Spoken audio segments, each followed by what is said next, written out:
everyone, and welcome to a true classic, Citadel Journal number 9. Was £4 back in the day, and well, this is from 1994. So there you got even a Baneblade, how it was converted back then, because you didn't have a kit for that. And let's have a look what's in there. There's first of all the editorial, introducing some new people to the journal. So that's kind of fun. And then we go to Titan Legions. So that's the predecessor of Adeptus Titanicus, and it gives tables for the Legions of Chaos, including Buboni's Deep Plague Demon. So we have templates back then with damage results and everything.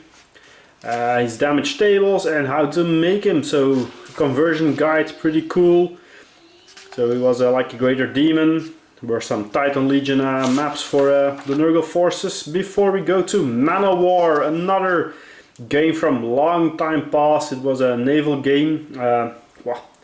In spirit a bit reincarnated in Dreadfleet, but that was basically a campaign board game on a mat. Manowar was it was a good game, but games tended to last long, and you had a lot of counters. So this is introducing Necromancers with all their spells to the Undead Fleet. That's handy. And then we got Mercenaries for Warhammer. Back then, fancy edition. So you got Trug's Band, which was a barbarian based on the Warhammer Quest barbarian. So pretty cool. Then we have some 40k rules with an armored vehicle, the Pegasus, based on a Chimera. So an article over games leaks that they run in the studio. This is, by the way, how vehicles tended to go back then. If you don't know, you had like armor sights, different armor and everything, which part you shot at. So your tracks, your hull, your turret, all had different damage profiles. There was a lot of more bookkeeping back in the days than we got now for 40k. Then we go on, and we have Rogue Traders for 40k. Units, as you can see, also the stats were totally different stat lines with preachers, tech priests, bodyguards. Then we got the Liber Illuminati, which is a bit of artwork. And we got more 40k with a guide to how to make craters and what they do in the game. So if they're sand or graft craters, concrete craters, rock, they all had a different toughness. Now this is not the toughness 27 like you have now. And then this was a very cool article. It was an enchanted scenery for in the game, so you rolled before the game if you got some pieces on there. Then it could be a stone circle or a glade, a graveyard, ruins, a pool, or a bewitched hut. So yeah, Baba Yaga said you could bring it to the table.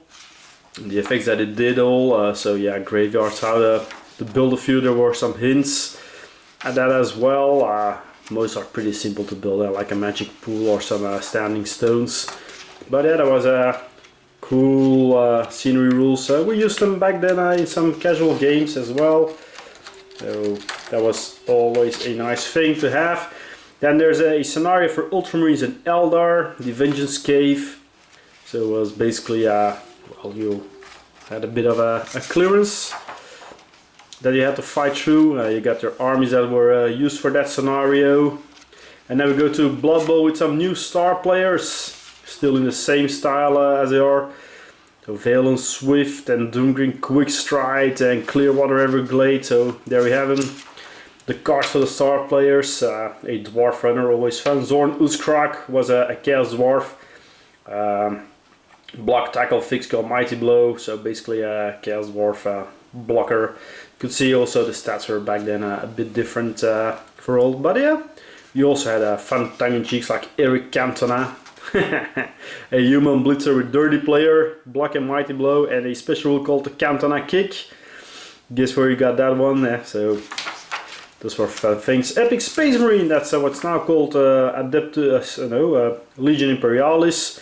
And these were rules to include the Goffin Rockers. You also had to build your army by adding cards to a force and everything. So you got a bit of a guide how to build your Thor wagon. So it was basically like a big Mad Max music stage that was thundering over your epic battlefields. And then there were some regular stuff at the studio, and some cards for the magic guides and slime templates for the articles that you found into this game. But yeah, that's it. The Citadel Journal ends with a nice chaos army led by the convertible Bonicus against the Eldar in the epic game. But a great blast from the past and very fun to flick through. Thanks for watching, and I'll see you again next time. Bye bye.